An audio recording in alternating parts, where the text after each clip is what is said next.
What if the storm isn't coming? What if we're already in it, but we've only felt the first few drops of rain? What if the unsettling quiet, a strange calm in the markets over the past year, wasn't a sign of recovery, but was merely the deep breath before the plunge? Right now, a story is being written in the silent, encrypted ledgers of the world's wealthiest individuals. It's a story told not in words, but in a relentless flow of capital. Trillions of dollars, moving with a purpose and precision that suggests a shared, unspoken understanding. It is the story of the biggest players on the global stage, methodically and relentlessly, taking their chips off the table. For the past 18 months, we have been witnessing a pattern, a synchronized movement of wealth that is simply too large, too consistent, and too strategic to be a coincidence. Jeff Bezos, the man who built a global empire from an online bookstore. Mark Zuckerberg, the architect of our digital social reality. Jamie Dimon, the leader of America's largest and most systemically important bank. The Walton family, the dynasty behind the world's largest retailer. These are not merely wealthy individuals. They are economic titans, their actions serving as a barometer for the health of our entire system. And since the start of 2024, through all of 2025, they have been selling. Not in a panic, but with a cold, calculated efficiency. Liquidating their core holdings at a pace and scale that has no modern precedent. Bezos, in a series of perfectly timed sales, has now offloaded well over $10 billion of Amazon stock. Zuckerberg and his philanthropic arms have consistently bled hundreds of millions of dollars in Meta shares onto the market, a slow, steady liquidation. Dimon, for the first time in his nearly two-decade tenure as CEO, sold a massive block of his own bank's stock.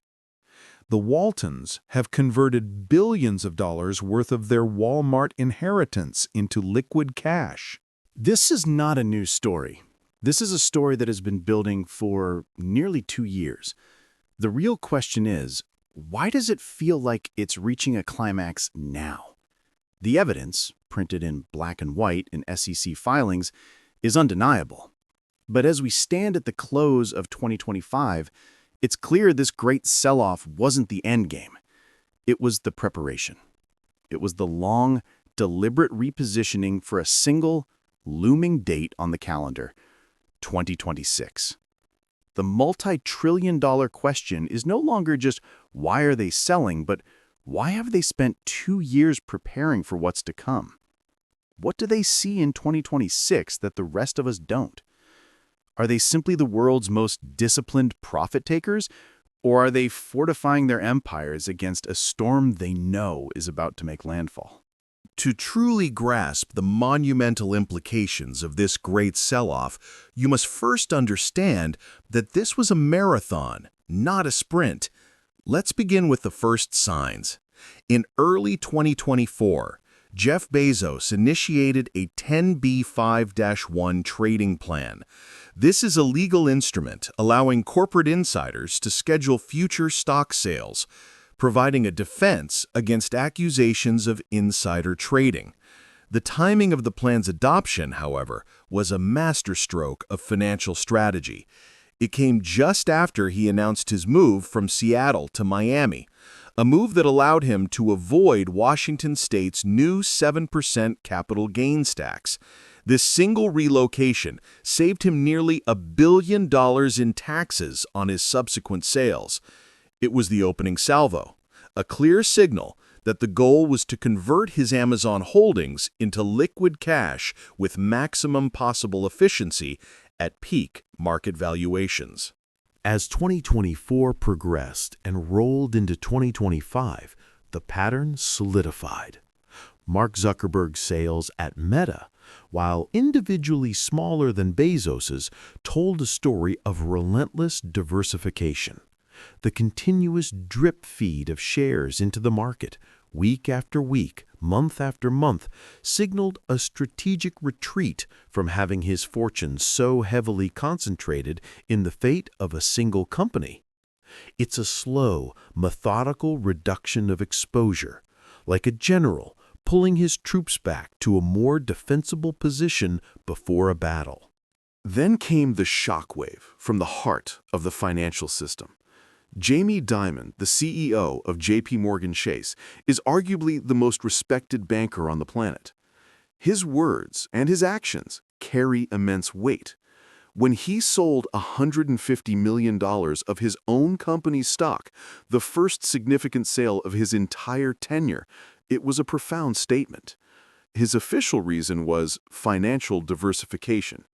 But for a man whose entire career is built on pricing risk, the act of selling a significant stake in America's largest bank at that moment signaled that, in his expert opinion, the risk of holding was beginning to outweigh the potential for reward. It was a signal that even the king of Wall Street believed it was more prudent to hold cash than to be fully invested. This chorus was joined by the Walton family. Their multi-billion-dollar sales of Walmart stock, part of a long-term strategy to manage their stake, accelerated. All through 2024 and 2025, the story was the same. The smartest, most informed players were converting their legacy world-changing assets into cash. So why this prolonged 2-year campaign to de-risk? Why all this preparation pointing to 2026? The answers may lie in a convergence of economic, political, and market-specific deadlines that are all set to collide in the coming year. There are several powerful theories for why 2026 is the year the smart money is braced for, each more compelling than the last. The first theory is that the soft landing of 2024 and 2025 was a mirage, and the real economic reckoning has simply been delayed. Central banks, led by the Federal Reserve, engaged in the most aggressive interest rate hiking cycle in 40 years to combat runaway inflation. But monetary policy acts with a long and variable lag. The full impact of those rate hikes, which make borrowing money more expensive for everyone from homeowners to corporations, can take 18 to 24 months to fully filter through the economy. If we mark the calendar from the peak of the rate hikes in mid-2024, the 18 to 24-month window for the maximum economic pain begins squarely in early 2026. The billionaires are not reacting to yesterday's news. They are positioning themselves for the predictable, lagging consequences of yesterday's policies. They see 2026 as the year the bill for fighting inflation finally comes due, likely in the form of a sharp economic slowdown or a full-blown recession. The second, and perhaps more explosive theory, is the great ticking time bomb in the commercial real estate market, often referred to as the debt wall. During the decade of near-zero interest rates, property developers and investors took on trillions of dollars in debt to buy and build office towers, shopping malls, and apartment complexes. Much of this debt was structured as short-term loans, typically with 5 or 7-year terms.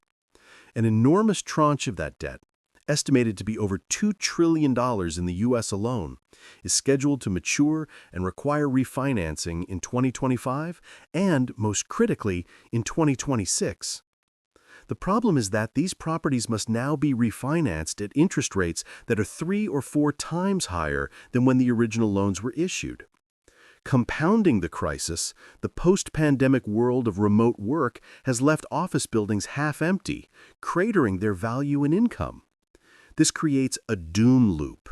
Owners cannot afford the higher payments, they cannot find new lenders because the properties are worth less than the original loan, and they are forced to default. This is expected to trigger a wave of failures among the regional banks that are heavily exposed to these loans, creating a potential banking crisis far more targeted but just as dangerous as the one in 2008. The billionaires see this date on the calendar. 2026 is not an abstract fear. It is a fixed deadline when a critical pillar of the economy faces a mathematical certainty of crisis. The third theory centers on the belief that the historic stock market bubble, particularly in technology, is finally set to meet reality. The AI boom that supercharged markets in 2024 was built on a promise of future revolution. But by 2026, the market will demand more than promises. It will demand profits. It will demand to see how AI is actually translating into the massive, sustained earnings growth that current stock valuations are pricing in. There is a growing belief that while AI is transformative, the hype has run far ahead of the reality. 2026 is seen as the year of the great AI hangover, when many companies fail to deliver on their lofty promises, and the market begins to differentiate between the true winners and the vast majority of pretenders. The billionaires who have been selling for the past 2 years have been selling into the peak of this hype.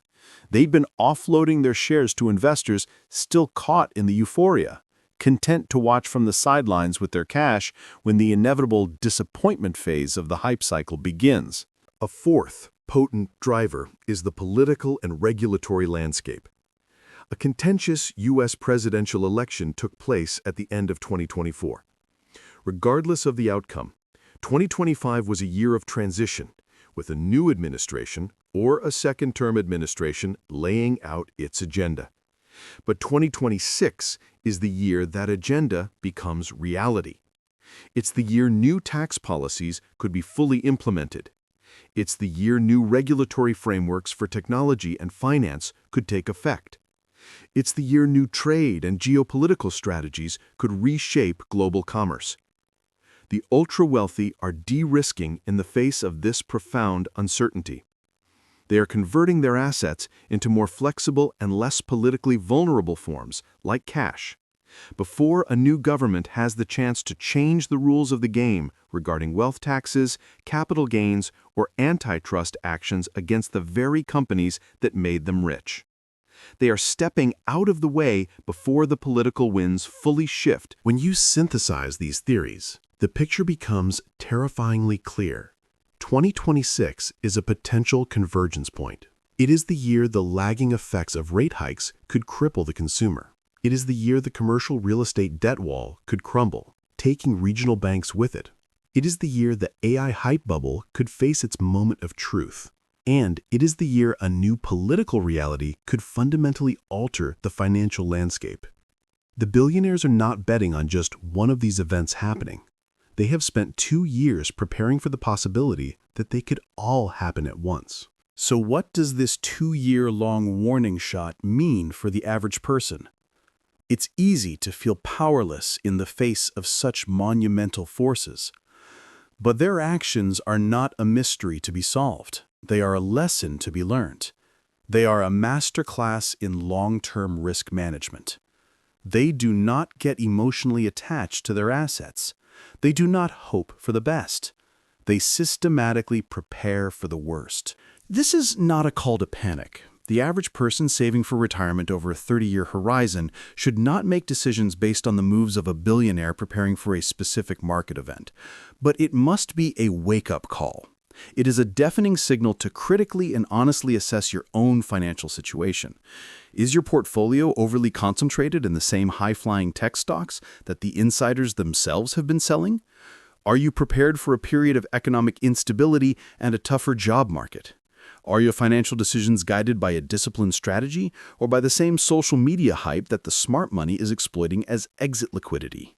The great sell-off, which began in 2024 and accelerated through 2025, was the early warning. It was the crackle of static before the emergency broadcast. As we head into 2026, we are past the point of early warnings. The smartest sailors on the sea have not just returned to the harbor, they've spent the last year reinforcing their docks and fortifying their ships. They are prepared for the storm they see on the horizon. The window for preparation is closing. The question you must now ask yourself is, what are you going to do about it? 1. Fortify your financial defenses. This is the most critical step. Before you even think about investing, you need to build a personal safety net to withstand economic shocks. Strategy. Action plan. Why it matters. Build a robust emergency fund.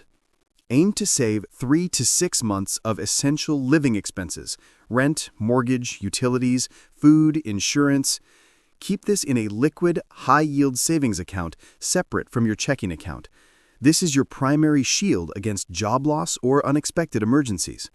It prevents you from having to sell investments at a loss or go into debt to cover a crisis. Aggressively pay down high-interest debt. Focus on eliminating debt from credit cards, personal loans, and any variable rate loans.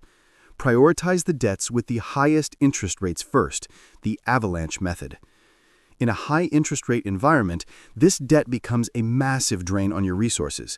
Paying it off is like getting a guaranteed tax-free return on your money. Master your cash flow. Create a detailed budget. Track every dollar coming in and going out for a month or two. Identify areas where you can cut back on non-essential spending. You cannot save or invest what you don't have. A budget gives you control and frees up cash to build your emergency fund and pay down debt. 2. Review and rebalance your investments. Instead of making drastic moves, focus on discipline and strategy. The goal is to avoid being a forced seller and to be prepared for volatility. Strategy action plan, why it matters. Don't panic. Automate. Do not panic sell based on scary headlines. Instead, automate your long-term investments. Continue contributing a set amount to your retirement accounts, like a 401k or IRA, every month. This is called dollar-cost averaging. By investing consistently, you automatically buy more shares when prices are low and fewer when they are high, lowering your average cost over time and removing emotion from the process. Check your diversification. Look at your portfolio. Are you overly concentrated in a few specific stocks, especially the high-flying tech stocks mentioned in the script? True diversification means spreading your investments across different asset classes, stocks, bonds, geographies, US, international, and sectors, tech, healthcare, industrials. Low-cost index funds and ETFs are an excellent way to achieve this. Understand your risk tolerance. Be honest with yourself. How would you feel if your portfolio dropped 20%? If that thought makes you sick, you may have too much risk. Consider rebalancing into a more conservative mix. A portfolio that lets you sleep at night is one you can stick with during a downturn. Aligning your investments with your true emotional and financial risk tolerance is key to long-term success. Build your personal and professional resilience. Your most valuable asset is your ability to earn an income. Strengthening this is just as important as managing your money. Strategy, action plan, why it matters. Invest in your skills. Identify skills that are in high demand in your industry. Take an online course, get a certification, or attend professional development workshops. Focus on becoming indispensable at your job. In a weak job market, the most skilled and adaptable workers have the most security. Your skills are an asset that can't be taken away by a market crash. Cultivate a side hustle or secondary income. Explore freelance work, consulting in your field, or turning a hobby into a small source of income. It doesn't have to be massive, just something extra. A secondary income stream provides a crucial buffer if your primary job is affected. It diversifies your income, not just your investments. Stay informed, not obsessed. Read from reputable financial news sources to understand broad economic trends. Avoid the 24/7 cycle of market commentary and sensational "crash is coming" videos that prey on fear. Being informed allows you to understand the context of your strategy. Being obsessed leads to emotional, short-sighted decisions.